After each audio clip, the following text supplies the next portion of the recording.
On the morning of September 11, 2001, 19 men armed with box cutters directed by a man on dialysis in a cave fortress halfway around the world using a satellite phone and a laptop directed the most sophisticated penetration of the most heavily defended airspace in the world, overpowering the passengers and the military combat-trained pilots on 4 commercial aircraft before flying those planes wildly off course for over an hour without being molested by a single fighter interceptor.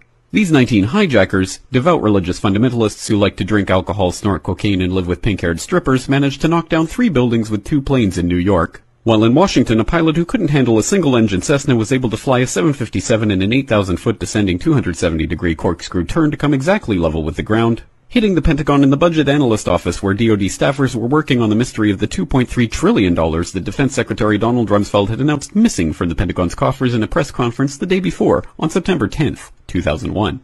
Luckily, the news anchors knew who did it within minutes. Osama bin Laden. The pundits knew within hours. Osama bin Laden. The administration knew within the day. Terrorists who committed these acts and those who harbor them.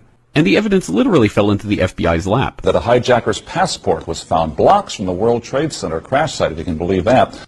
But for some reason, a bunch of crazy conspiracy theorists demanded an investigation into the greatest attack on American soil in history. That investigation was delayed, underfunded, set up to fail, a conflict of interest, and a cover-up from start to finish. It was based on testimony extracted through torture, the records of which were destroyed. It failed to mention the existence of WTC-7, Able Danger, P-TECH, Sibel Edmonds, OBL and the CIA, and the drills of hijacked aircraft being flown into buildings that were being simulated at the precise same time that those events were actually happening. It was lied to by the Pentagon, the CIA, the Bush administration, and as for Bush and Cheney, well, no one knows what they told it because they testified in secret, off the record, not under oath, and behind closed doors. It didn't bother to look at who funded the attacks because that question is ultimately of little practical significance. Still, the 9/11 Commission did brilliantly answering all of the questions the public had, except most of the victims' family members' questions, and pinned blame on all the people responsible, although no one so much as lost their job, determining the attacks were failure of imagination. Because nobody in our government, at least, and I don't think the prior government that could envision flying airplanes into buildings. Except the Pentagon, FEMA, NORAD, and the NRO. The DIA destroyed 2.5 terabytes of data on Able Danger, but that's okay because it probably wasn't important. The SEC destroyed their records on the investigation into the insider trading before the attacks, but that's okay because destroying the records of the largest investigation in SEC history is just part of routine record keeping. NIST has classified the data that they used for their model of WTC-7's collapse, but that's okay because knowing how they made their model of the collapse would jeopardize public safety. The FBI has argued that all material related to their investigation of 9/11 should be kept secret from the public, but that's okay because the FBI probably has nothing to hide. This man never existed, nor is anything he had to say worthy of your attention, and if you say otherwise, you are a paranoid conspiracy theorist and deserve to be shunned by all of humanity. Likewise him, and her, and her, and her, and him. Osama bin Laden lived in a cave fortress in the hills of Afghanistan, but somehow got away. Then he was hiding out in Tora Bora, but somehow got away.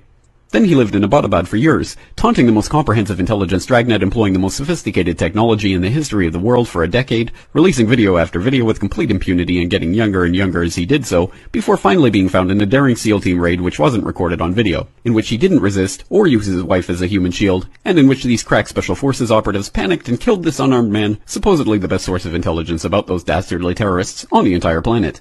Then they dumped his body in the ocean before telling anyone about it. Then a couple dozen of that team's members died in a helicopter crash in Afghanistan.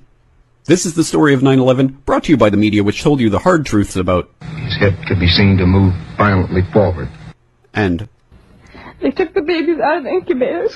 And mobile production facilities. And the rescue of Jessica Lynch. If you have any questions about this story, you are a batshit paranoid tinfoil dog-abusing baby hater and will be reviled by everyone. If you love your country and or freedom, happiness, rainbows, rock and roll, puppy dogs, apple pie, and your grandma, you will never ever express doubts about any part of this story to anyone. Ever. This has been a public service announcement by the Friends of the FBI, CIA, NSA, DIA, SEC, NSM, White House, NIST, and the 9/11 Commission. Because ignorance is strength.